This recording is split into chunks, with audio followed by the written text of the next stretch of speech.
You ready? Okay, we're fixing to start. Hello, and welcome to the 9th episode of True Dollar web series. As you may know, this year Texas Trust will be presenting a monthly webinar on Facebook Live every second Tuesday of the month to help our community and members manage their finances better during these tough times that we're living in. My name is Debbie Knobloch, and I'm the AVP of Business and Community Engagement, and I will be your moderator today. Like always, you are welcome to engage with us by leaving comments or questions during the live session. We will be sure to answer as many questions as we can in the allotted time or get back with you individually.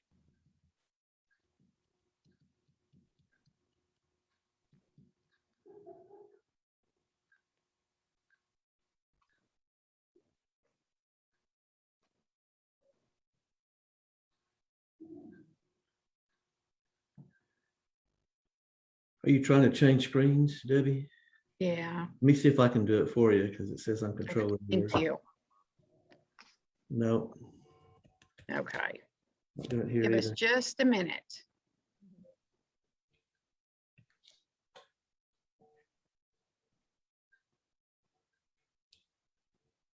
Okay, there we go. You may be looking to retire or access your Social Security income soon, or you may have heard that Social Security income will not exist by the time your generation retires. So let's talk about this interesting subject today and find ways to maximize your retirement benefits. But first, we at Texas Trust would like to highlight some resources accessible to our communities. So every month we will be highlighting a nonprofit organization located in one of our Texas Trust towns. September Spotlight nonprofit organization is Six Stones. I would like to invite the Senior Director of Development, Tracy Coburn, to share how they are an incredible resource to our community. Tracy on until the end to take any questions our viewers may have. Now, a little bit about Texas Trust. Our mission is to build brighter financial futures. We've been helping people live brighter since 1936. We're a not-for-profit. That means we invest profit back into the credit union to help our members and communities. We're a full-service institution with 20 locations in Texas. For more information, please go to texastrustcu.org. Now I would like to, you know what? I'm going to back up a minute because I did not give Tracy a chance to speak. No worries. No worries. My name is Tracy Coburn, and I am the Senior Director of Development for a nonprofit in Bedford, Texas called Six Stones. I know it's a weird name, right? The name Six Stones refers to what our founding church, First Baptist Euless, did to get out of $6 million in debt, which they accomplished, and they set up a really large stone in their courtyard every time they paid off $1 million. At the end, they had 6 stones standing in their courtyard, and they decided to start focusing on the needs in our own community. So they gave a commission to our first executive director to create a coalition of schools, businesses, and organizations to transform lives, homes, and communities. And that's exactly what happened. We started with the New Hope Center, which is our food pantry and clothing closet. We added CPR, which is community-powered revitalization, where we fix up homes for the elderly, disabled, veterans, or single parents. And we do that in 4 cities. We do that in Hearst, Euless, Bedford, and Grapevine.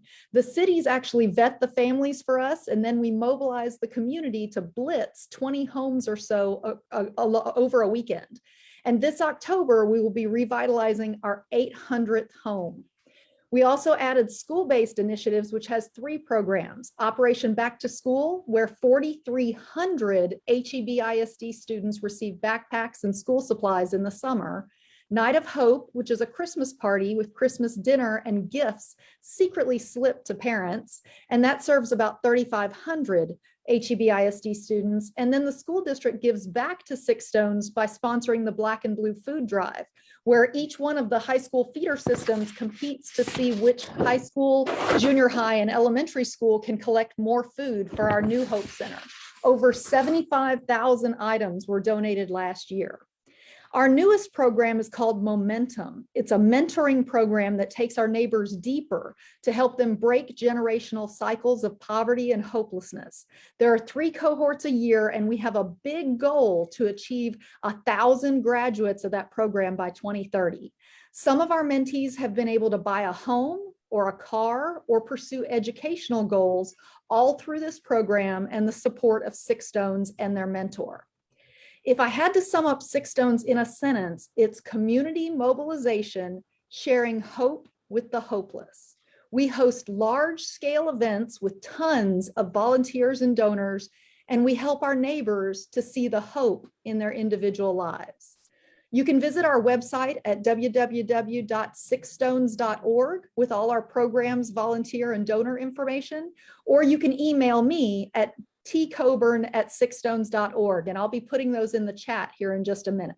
So thank you so much, Texas Trust, for having us on today and for being such a great community partner. Wow. Thank you, Teresa. You guys do an incredible amount of support and help in your community. I know that everybody really appreciates all the different things that you do. Thank you. So I jumped ahead. I apologize. And we've already talked about Texas Trust. So we're going to go ahead and introduce our speaker today, Mr. Clark. Mr. Clark has worked 33 years for the Social Security Administration as a claims representative, operations supervisor, field representative, and public affairs specialist. He retired in June 2011 and is now a self-employed speaker and consultant. He has delivered more than 6,000 speeches and talks while working at Social Security, basically more than anyone in the history of the administration. Twice, he was presented the Commissioner's Citation, Social Security's highest award. He received 4 Deputy Commissioner Communication citations for excellence in making the complexities of Social Security and Medicare easily and understandable. Many publications with a monthly readership of over 2 million persons published his columns on this topic. He produced and appeared in over 200 shows about Social Security, and he's been considered the expert in explaining how receiving a pension based on work not covered by Social Security, such as Teachers Retirement of Texas, can affect your benefits. Many Social Security employees have told him they never understood the windfall elimination provision and government pension offset law until they heard his explanation. Tom, we're excited to have you present today, and I'll turn it over to you now. All right, thank you, and welcome everyone. I do want you to feel free to ask any questions you have. I'll stay as long as you have questions at the end. As you heard, I made 6,000 presentations when I worked at Social Security. Since I retired and became self-employed, I've done about another 1,000 presentations, so you're not likely to ask me anything I hadn't heard before. Now, see if I can change the slides here. No, I'm not able to change the slide. There we go. There we go. Okay. I know you're probably here for retirement benefits more than anything else, but I want to briefly talk about the other parts of Social Security, because when people think about Social Security, all they think about usually are retirement benefits. And of course, those retirement benefits are indispensable. We could not do without them in this country. But based on the 33 years I worked for Social Security, in my opinion, the retirement benefits are by far the least important parts of the program. They also pay survivors benefits, disability benefits, and it's really human nature why those are more important than Social Security. Because we expect to retire, we look forward to retirement, but it's human nature. We don't think we're going to become disabled, for example, at a young age, but it happens far more often than you realize.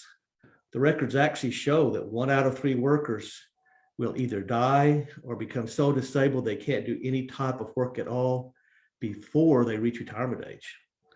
The great majority of those 1 out of 3 don't die before retirement age, which is the good news, but they become disabled before that age, which is much, much more expensive, which is the bad news.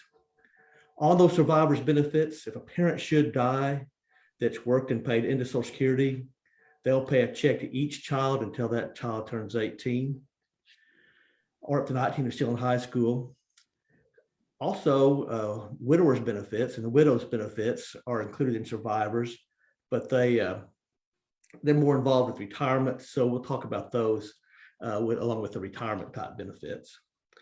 In my opinion, disability benefits are the most important part of Social Security, because if somebody becomes disabled, their paycheck stops, but their expenses skyrocket. And the requirement medically for disability under Social Security is very, very strict. For someone to receive disability in Social Security, they have to be so disabled, they can't do any type of job that people do for a living that exists anywhere in the 50 states. So it's a very, very strict requirement medically to draw a disability, but unfortunately, a lot of people end up meeting that requirement. 25% of all workers, 1 out of 4, becomes that disabled and receives disability before they reach retirement age.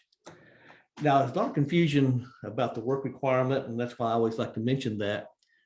For disability only, a person has to have worked and paid into Social Security recently.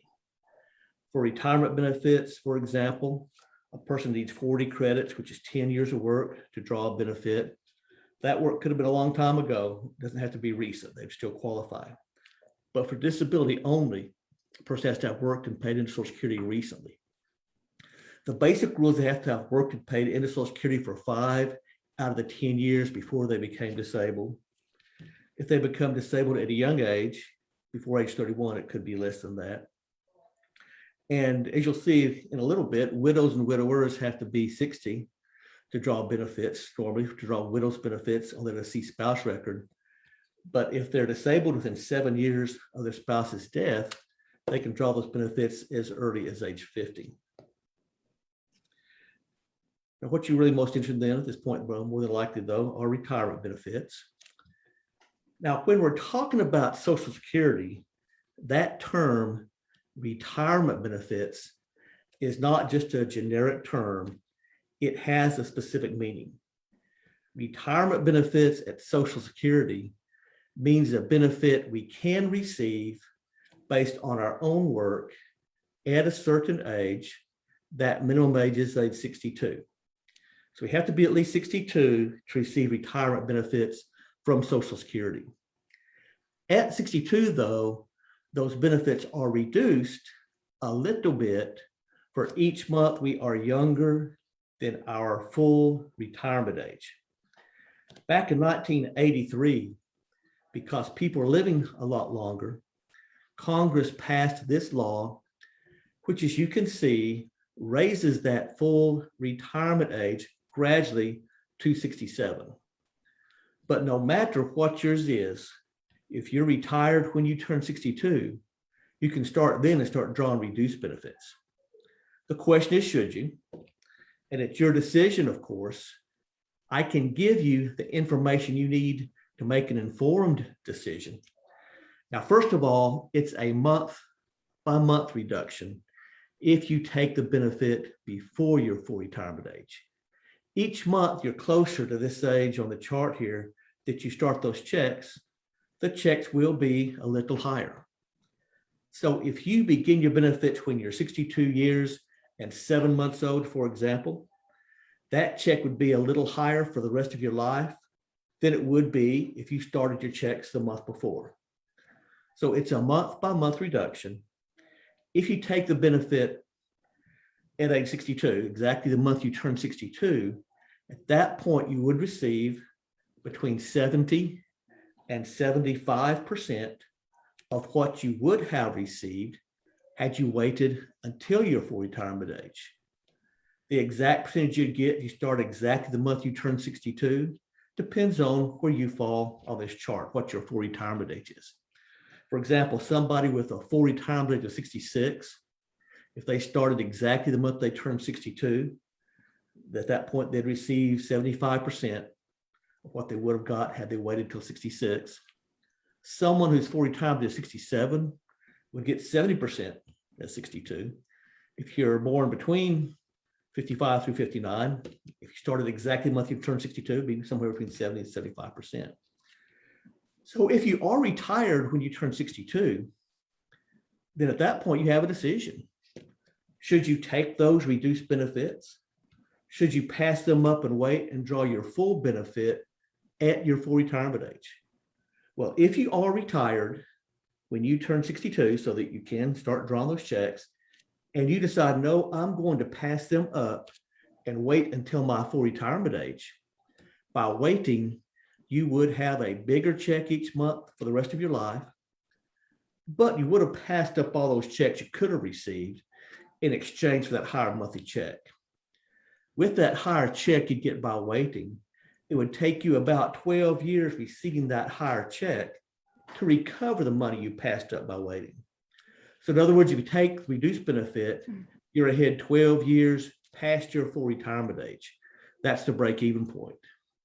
Now, I know 12 years sounds like a long time to recover that money, but keep in mind that's less than the average person is going to live past full retirement age these days. Think about it, it's a much different world. When our grandparents were 70, they were really, really old at that age, weren't they? Now, when somebody dies, even in their late 70s, we think they died young. It's a much different world. The reason it pays most people to wait as long as possible to take those checks is because when people start living longer, insurance companies can just change their tables anytime they choose, which of course they've done. That's why life insurance costs less now than it used to. We're living longer. Social Security tables are based in law. It takes an act of Congress to change them, which they really haven't done other than raising full retirement age a little bit. And we're already living longer than they thought we were going to when they raised full retirement age.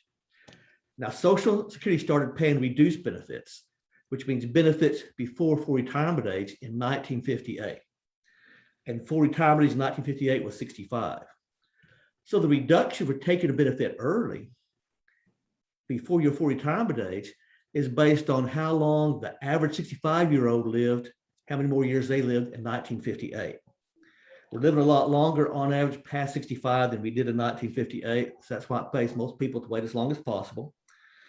For the average person, the longer they wait, the more total benefits they'll receive in their lifetime. Of course, nobody's the average person. We are who we are, so it's your decision to make. But just keep that in mind that we certainly are living longer than we did in the past when we're making that decision. Now, that doesn't necessarily mean I think both members of the couple ought to wait as long as possible. You know, I kind of like the idea maybe of the one with the higher benefit waiting as long as possible, because that way you maximize the check the life survival job, because you'll see if the higher wage earner earns that higher, or waits longer, gets a higher Social Security check, that higher check does go to the widow or widower if they pass away first. But you know, sometimes maybe the one with the lower check might want to go ahead and take a reduced benefit while the other one waits longer. I found a lot of that financially and psychologically, it makes it easier to wait for the longer one to take it. So I don't necessarily mean the both members of a couple ought to wait, but certainly for the higher wage earner, if you don't have to do anything damaging to your finances by waiting, it certainly most couples would draw a lot more money in their lifetimes if the higher wage earner waits as long as possible. And some people even wait longer than this full retirement age. Some people even wait till 70 to take those benefits. That's because of something called delayed retirement credits. For each month from your full retirement age, so for each month from this age here until age 70, that you don't take a retirement benefit from Social Security, when you do take that check, they'll add something extra to it called a delayed retirement credit. It's added for each month you wait. Over 12 months, though, it totals 8%. So if your full retirement is 66 and you wait till 70 to start those retirement benefits, your check would be 32% higher for the rest of your life, 8% for each of those 4 years. But don't wait past 70 because they quit adding extra credits at 70. Also, those delayed retirement credits only apply to retirement benefits, which are benefits based on our own work. Delaying a spouse's or widow's benefit past that age would not increase those. Now, to make sure we're clear here, though, let's say that the husband was a higher wage earner and he waited till 70 to start drawing his retirement benefits. And because he waited till 70, his check at that point is $3,000 a month. Let's say he passes away first. The widow would be eligible for that $3,000 a month that he got by waiting. but she'd get that full amount at her own full retirement age. That $3,000 wouldn't go up if she delayed taking the widow benefits past her own full retirement age. So she gets the advantage of him getting it, but the widow's benefits don't go up by waiting past full retirement age, and neither do spousal benefits. Now, that brings us to spouses benefits. Now, the important thing here is when we say spouses benefits, that means the wage earner is alive. So it's a wife drawing benefits on her husband's record as a spouse. That means he's living. They're called widows and widowers benefits. One is if the wage earner is deceased. So this is when the wage earner is alive. To draw benefits on your living spouse's Social Security record, you have to be at least age 62. You also have to not be entitled to more based on your own work. There's one exception to that, the error in the law that some people still are able to use. I'll talk about that in a little bit. But in general, if your spouse is living, you have to take your own Social Security first.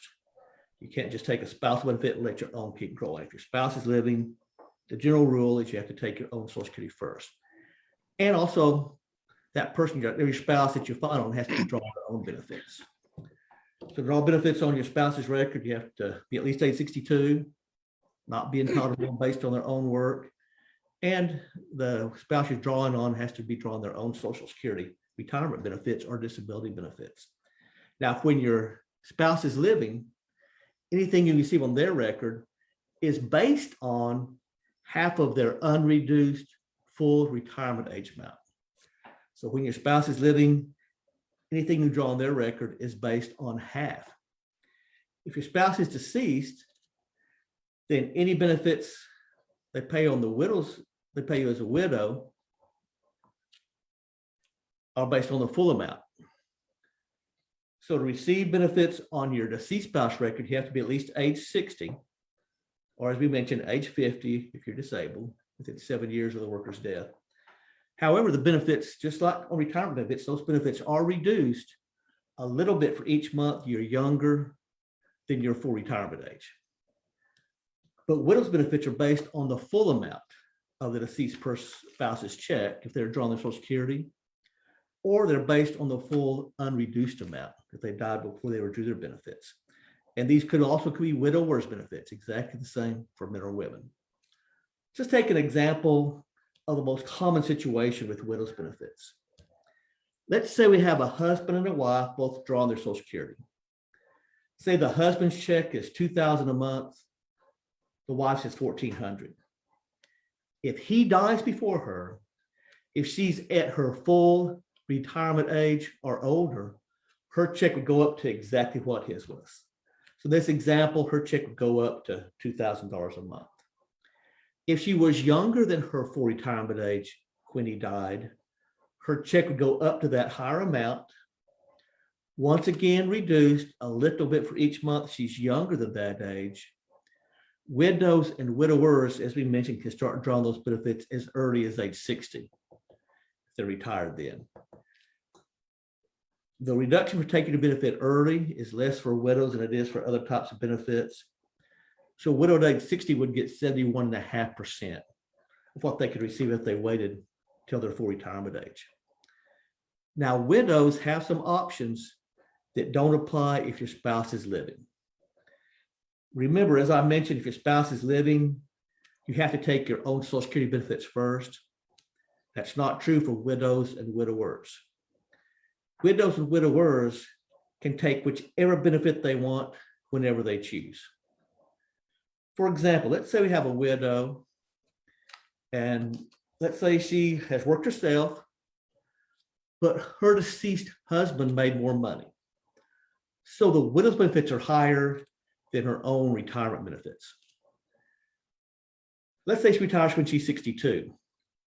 At that point, she would have the option of taking her own lower benefit, reduced for being younger than her full retirement age, receive that until she reaches full retirement age, and then switch over to unreduced widow's benefits for the rest of her life. Or vice versa, if her own benefit was higher, she'd take the widow's benefits first, delay taking her own. In that case, her own would keep going if she waited until 70 with those delayed retirement credits. So if that applies to anybody on the call, if you are a widow or widower, you're unmarried, or you did not marry your current spouse until you're at least age 60, because then you can still get the widow's benefits, I strongly encourage you to contact Social Security and let them give you all your options in dollar figures and dates. They do that all the time for widows and widowers, and that's the only way to make an informed decision. Well, you might want to bring that back to your financial planner there and help you make the right decision. But get that information from Social Security first, you make an informed decision. And I mentioned that there was one exception to having to take your own Social Security first if your spouse is living, and this is it. This was a mistake in the law that nobody noticed for decades. Congress never intended this little strategy to exist. Nobody noticed this mistake for decades. About 20 years ago, somebody found this in the law. They publicized it. People started using this strategy. And so, and it was legal, so it was fine. But since it was not intended by Congress in the first place, about 6 years ago, they did away with it, but they grandfathered some people in. So if you were 62 years of age or older by the end of 2015, then listen up, because you're grandfathered into this strategy if you haven't filed for your benefits yet. It's called a restricted application for spousal benefits only. So I mentioned when we were talking about benefits when your spouse is living that you have to take your own Social Security first. This was an exception to that. If somebody waited until their full retirement age or older to file for benefits, and if their spouse is drawing their own benefits at that time, so both have to apply, three things have to apply to use a restricted application. You had to be 62 or older by the end of 2015. You have to wait till 66 or older, because for people who are grandfathered in, 66 is their full retirement age. So you had to wait till 66 or older to file for benefits. Your spouse has to be drawing their own benefits.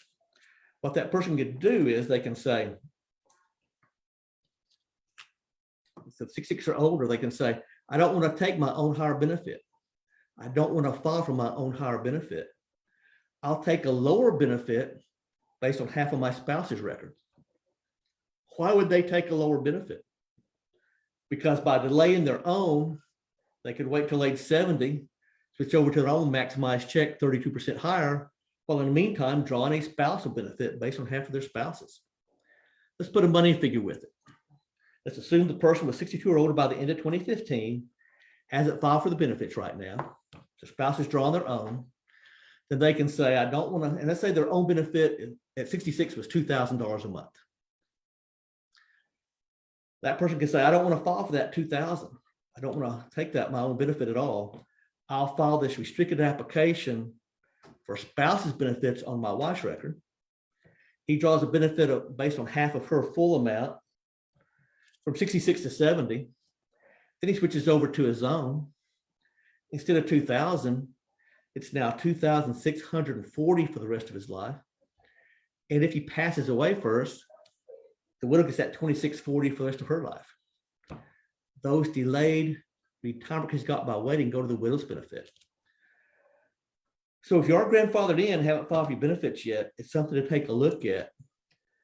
An insurance company paid me to help them develop a Social Security calculator for their financial planner clients to use. And after I did my part and the software got his part, I was checking his work. And so I took an average earning couple in their 60s who lived the average lifespan.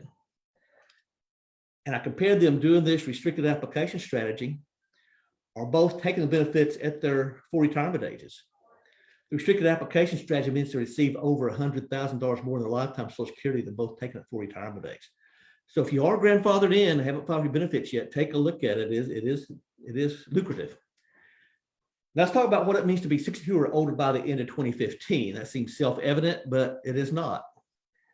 There's a legal principle out there that most laws follow, including Social Security law.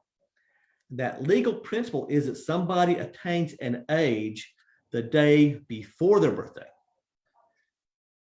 So if your 62nd birthday was January 1st, 2016, then legally you turned 62 the day before December 31st, 2015, you're grandfathered into the restricted application strategy. If your 62nd birthday is January 2nd, 2016 or later, you're not grandfathered in. You'll always have to take your own benefits first if your spouse is living. And right before the pandemic started, I was doing a seminar in Arlington, and there was a gentleman there whose 62nd birthday was January 1st, 2016. So he's grandfathered in, but he wasn't married. So he couldn't use the strategy because he didn't have a spouse. But he had a girlfriend sitting beside him, and she said, "I told you we should have got married." So, you never like to use jokes on webinars because you never have any feedback. You know, I find it funny or not, but I think people do find that one funny. Now, before we wrap up here and go to your questions, I want to briefly talk about the future of Social Security, because I think people are making some bad decisions for themselves based on maybe incorrect information. You know, people tell you, "Oh, Social Security is not going to be here in the future." Well, Social Security can't go away. There's no way it can go away. Don't make a decision about when to take your benefits by thinking Social Security is going to go away in the future, because it simply can't go away for so many reasons. One huge reason it can't go away is economic. When people thinking about Social Security going away, they think, "Well, that's just going to affect the people on Social Security." No, Social Security pays a lot of benefits. Just in the state of Texas, Social Security pays over $6 billion a month in benefits. Social Security pays over $6 billion a month in benefits just in the state of Texas. And that money gets spent because if you're 80 years old, you are no longer saving for retirement, right? You're spending that check because it's going to come next month and next month and next month. Think how many paychecks that money, that $6 billion a month turns into when it's spent at stores and restaurants and airlines. Before the pandemic started, I was always on the road speaking at seminars about Social Security and Medicare all over the country. So I was always waiting in the airports for planes. And I started looking around at all the people waiting for my flight everywhere I went. And almost invariably, over half the people sitting in that waiting area waiting for the plane were people who were clearly on Social Security. And since Social Security is more than half the income of 2/3 of people over 65, most of those people would not be in that waiting room waiting for that plane if they weren't drawing that Social Security check. They wouldn't be able to afford to fly. So if somebody works for an airline, you got to realize that half of their paychecks coming from Social Security. If you work at a restaurant, look around at who's buying the meals in your restaurant. Would you have a job if those people weren't drawing a Social Security check?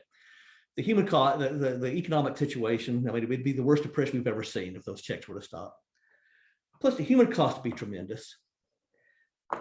Just in the state of Texas, over 1 million people drawing those Social Security checks have no other income, or Social Security is at least 90% of their income. So if Social Security went away, there'd be about 1 million more very vulnerable people in the state with potentially homeless.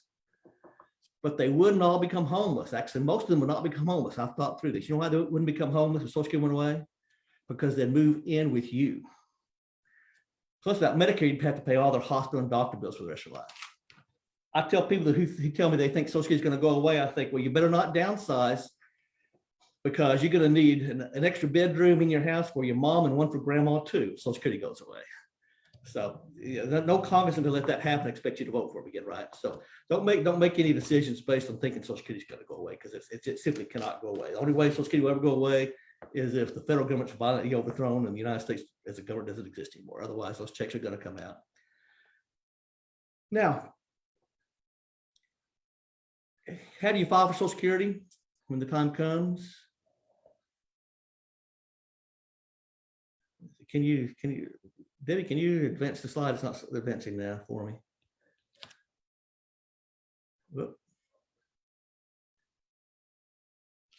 I think you're muted, Debbie. Oh, there, okay, let's see if it'll advance now. Maybe I click on it. No, I can't advance it.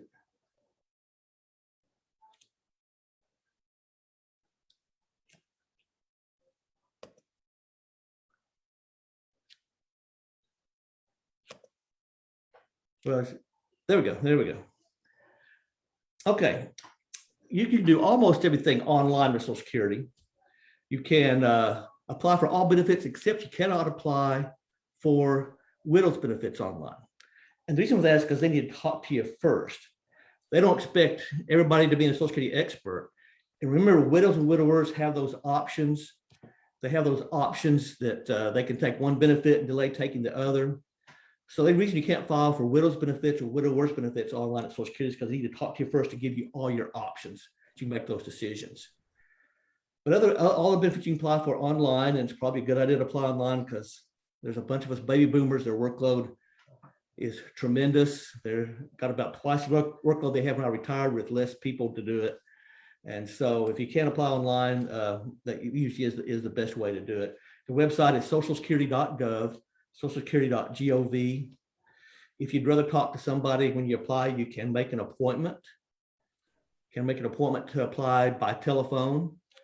And the toll-free number is in the phone book several places, but it is 800-772-1213. 800-772-1213. And thank you for your attention. I'm going to stop now and see if we have any questions.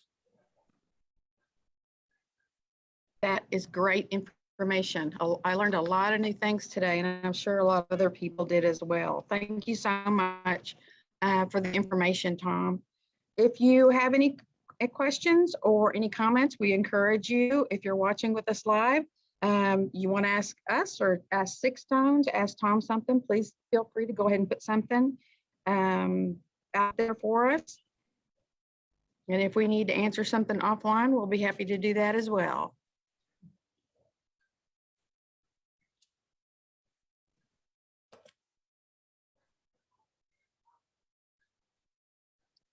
So, one,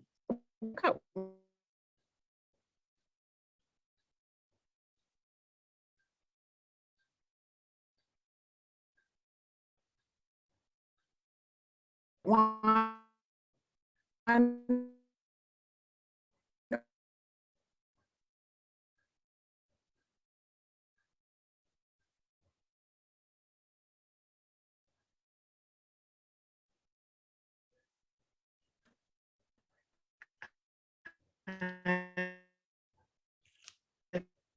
think that Yeah, I think we're looking at an audio problem.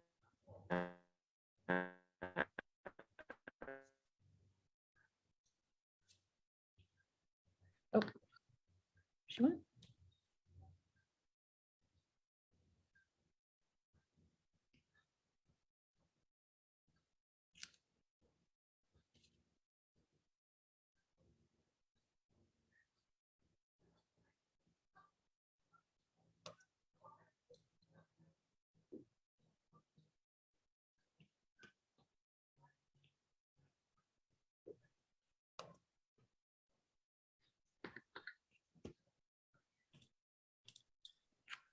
there we go. There we go. All right, Tom, I don't know if you were able to hear the question or not, but one of the questions was, what is the number one mistake that people make regarding Social Security? Okay, I couldn't hear the question, but I could hear I could hear you. Okay, in my opinion, the number one mistake people make is they listen to people who aren't experts about Social Security. Anything your brother-in-law is going to tell you on Thanksgiving Day about Social Security after watching the Cowboys and eating turkey is going to be wrong. Anything your coworkers tell you about Social Security and Medicare is going to be wrong. Anything your neighbors tell you about Social Security and Medicare is going to be wrong. I've 40 years working in the area and I haven't found one except for that yet. So do not rely on your family, your friends, your coworkers for Social Security information. If you have a question, contact an expert or contact Social Security.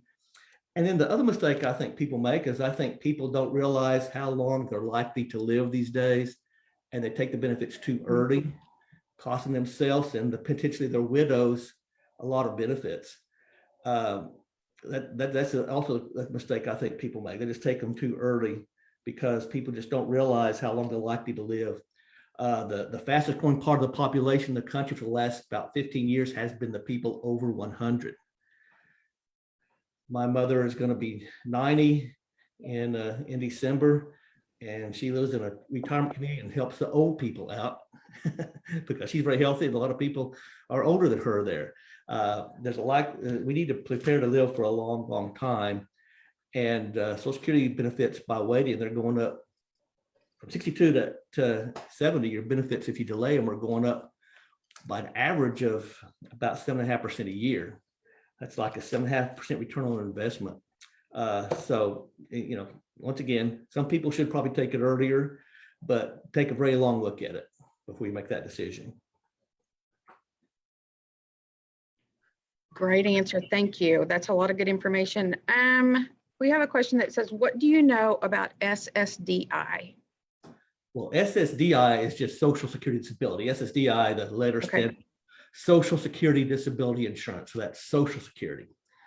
Now, the Social Security Administration administers two programs, well, three counting Medicare, but they administer two income programs. They administer Social Security, which is not based on need.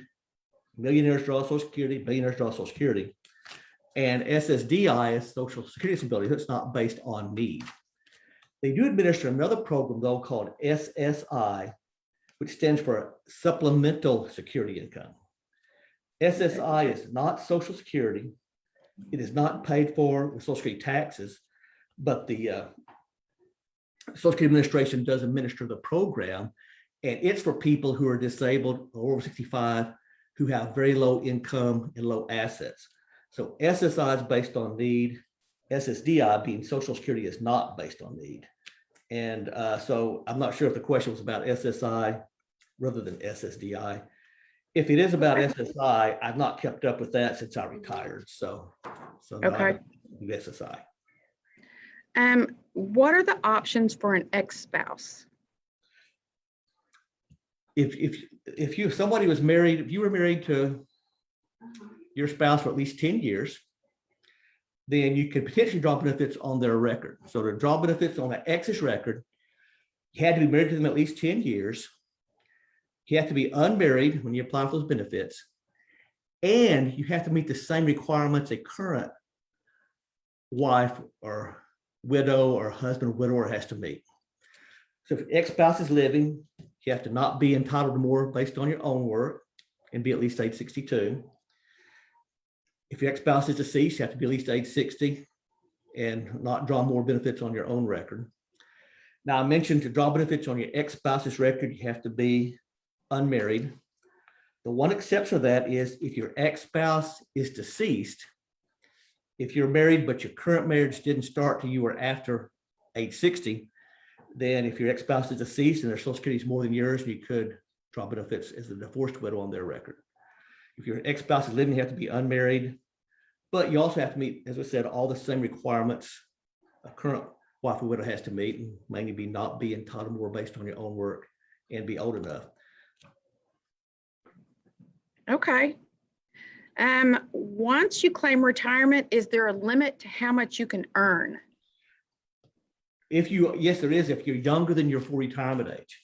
Now, once you reach that full retirement age, from that point on, there's no limit on your earnings. If you're younger than that age, though, there's a limit how much you can make from work without affecting your benefits. Now, all that counts toward this limit is what you're actually working for. So they don't care about interest you might receive or pensions or dividends or royalties, rental income. None of that's earned income. That doesn't count toward the limit. So all that counts for this limit I'm going to talk about is what you're actually working for right then. There's only two kinds of earned income that counts, and that is wages from an employer that you're working for right then, or if you are self-employed, your net profit from your business. That's all that counts for this limit. The limit goes up with inflation, so it'll be a little higher come January, goes up each year with inflation, but this year, that limit is $18,960. $18,960. Just say I have a 63-year-old drawing their Social Security, they go and take a part-time job. If they do not earn more than $18,960 from that job this year, their benefits aren't affected at all. If they earn above that, for every $2 they earn above the limit, $1 is withheld from the benefits. So let's say this 63-year-old made $20,960 from that job, exactly $2,000 above the limit. They withhold $1 in benefits for every $2 they're above it. So if they earn $2,000 above the limit, they withhold $1,000 from their checks, then pay them the rest of benefits for the year. But no matter when you start drawing your benefits, once you reach your full retirement age, from that point on, there's no limit on your earnings. And if you are working and making over the limit, the year that you reach full retirement age, in the months before you reach that age, you're allowed to make a higher amount.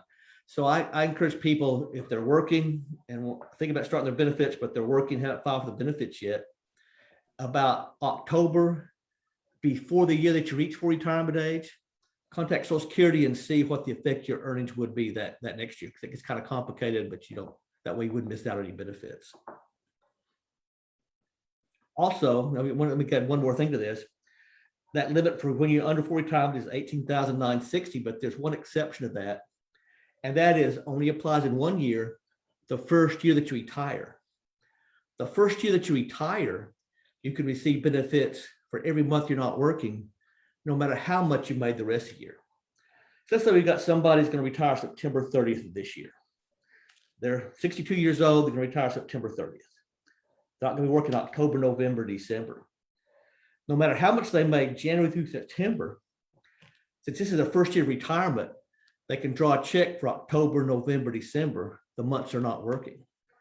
It's a special rule that somebody retired during the year and go ahead and start their checks up without penalizing for the work or what they made before they retired.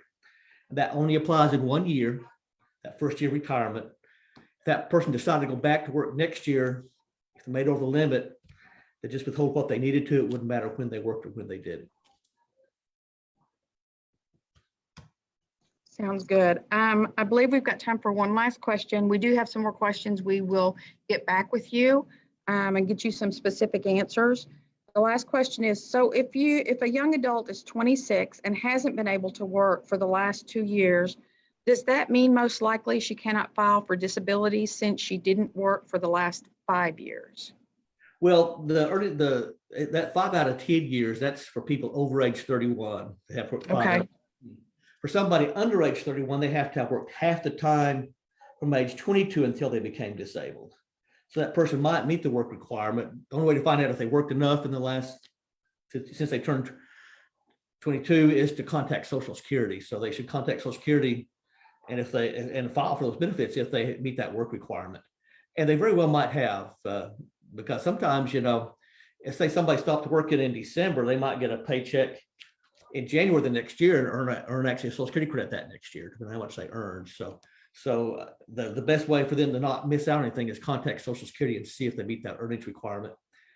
If they don't meet the earnings requirement, if they have very low income and low assets, they might qualify for SSI. So they should check with Social Security at the same time on the same phone call about that too. That sounds great. Thank you. A lot of good questions today and a lot of good answers. Thank you so much, Tom. And thank you very much, Teresa, for the information that you gave us today. It was fantastic. We love hearing about 6 stones. If you'd like to learn more, become a member of Texas Trust or talk to us directly, please feel free to contact us using the information on the screen. We have some links posted in the comments.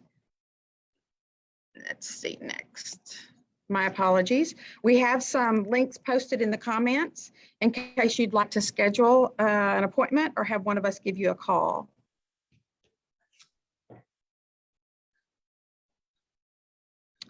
So please mark your calendars. Our next Facebook Live webinar will be on Tuesday, October 12th at noon. We will have Tom back to talk about getting the most out of Medicare during open enrollment.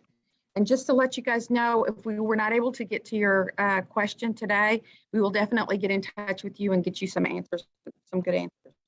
Thank you so much for tuning in today to our webinar. And remember that Texas Trust is here with you every step of the way for all of your financial needs. And we'll see you next time. Thank you, everyone.